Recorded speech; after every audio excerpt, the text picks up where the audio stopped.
কেমন আছো? আশা করছি খুব ভালো আছো, আমিও খুব ভালো আছি। তো আজকে হচ্ছে নীল ষষ্ঠী, আর এখন বাজে রাত 9টা 10। তো এখন থেকে আমি ব্লগটা স্টার্ট করলাম। তো ইচ্ছা আছে কাল রাত্রে গিয়ে ব্লগটা শেষ করার। তো জানি না কতটুকু কী করতে পারবো। তো তোমরা সবাই কেমন আছো? আশা করছি খুব ভালো আছো, আমিও খুব ভালো আছি। তো যারা যারা আমার চ্যানেলে নতুন তারা চ্যানেলটা সাবস্ক্রাইব করে দিও। আর তো কি বলবো, তো চলো আজকে সারাদিন মানে সেরকম কিছু করিনি। নীল ষষ্ঠী ছিল, তো উপোস করেছি, বাবার মাথায় উপোস করে বাবার মাথায় জল ঢেলেছি। তোমরা জানোই আমার কাকা শ্বশুর মারা গেছে, তো ওর জন্য আমার বর যেহেতু কাজ করেছে, তো সেহেতু আমারও গায়ে ওষুধ হচ্ছে, ওর জন্য আমি মানে সেরকমভাবে মন্দিরে গিয়ে জল ঢালতে পারিনি। বাড়িতেই 12টা অবধি উপোস করে থেকে তারপরে জল ঢেলেছি, বাড়ির ঠাকুরকেই শিবের মাথায় জল ঢেলেছি। তারপরে দেন সন্ধ্যার সময় যেরকম নিয়ম, নীলের ঘরে বাতি দেওয়া সেরকম করলাম, করে তারপরে সাবু টাবু খেলাম। খেয়ে এখন স্কিন কেয়ার করছিলাম। তো ভাবলাম যে চলো কিছু যখন করছি মানে আসি তোমাদের সঙ্গে কথা বলি। তো তোমরা সবাই কেমন আছো? তোমরা নীল ষষ্ঠী কেমন করে কাটালে অবশ্যই জানিও। কালকে সংক্রান্তি, তারপরের দিন পয়লা বৈশাখেও ইচ্ছা আছে ব্লগ করার, জানি না কত দূর কী করতে পারবো। তো তোমরা দেখতে থাকো। আর বললামই তো কালকে ইচ্ছা আছে, কালকেও কী কী করি না করি সব কিছু শ্যুট করার চেষ্টা করব, তোমাদের সামনে তুলে ধরার চেষ্টা করব ডেলি। তো চলো তোমরা দেখতে থাকো ব্লগটা। হ্যালো, তো দেখো আমার স্নান টান হয়ে গেছে। সকালবেলার থেকে ভিডিও করতে পারিনি, কারণ সকালবেলায় উঠেছি, আজকে শরীরটা ভালো লাগছিল না, একটু দেরি করেই উঠেছি।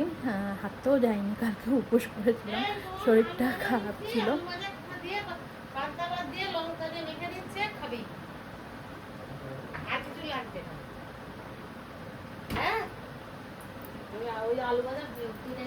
আলু ভাজা ভেজে দিচ্ছে। তো যাই হোক, দাঁড়াও,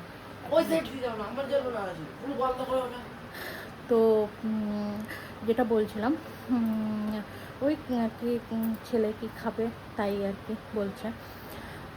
তো সকালবেলায় উঠলাম, উঠে ঘরটা মুছলাম, যা যা কাজ করা করলাম।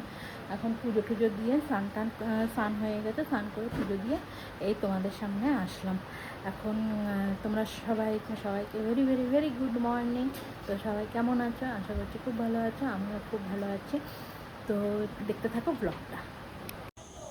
তো দেখো আমি আমার ভাইয়ের বাড়িতে গেছিলাম, তো তাই ফিরছি ওইখান দিয়ে। তো রাস্তা আজকে ওয়েদারটা প্রচণ্ড গরম ছিল।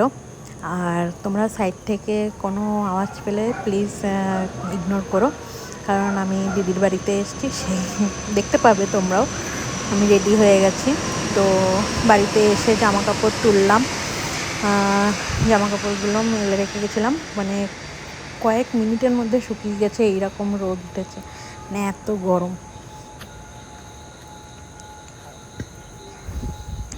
মানে তাকাতে পারছি না, এত গরম। তো বিকালবেলায় আবার রেডি হয়ে গেছি। তো মধ্যমগ্রাম এসেছি দিদির বাড়ি, তাই রেডি হয়ে গেছি, তাই দেখাচ্ছিলাম।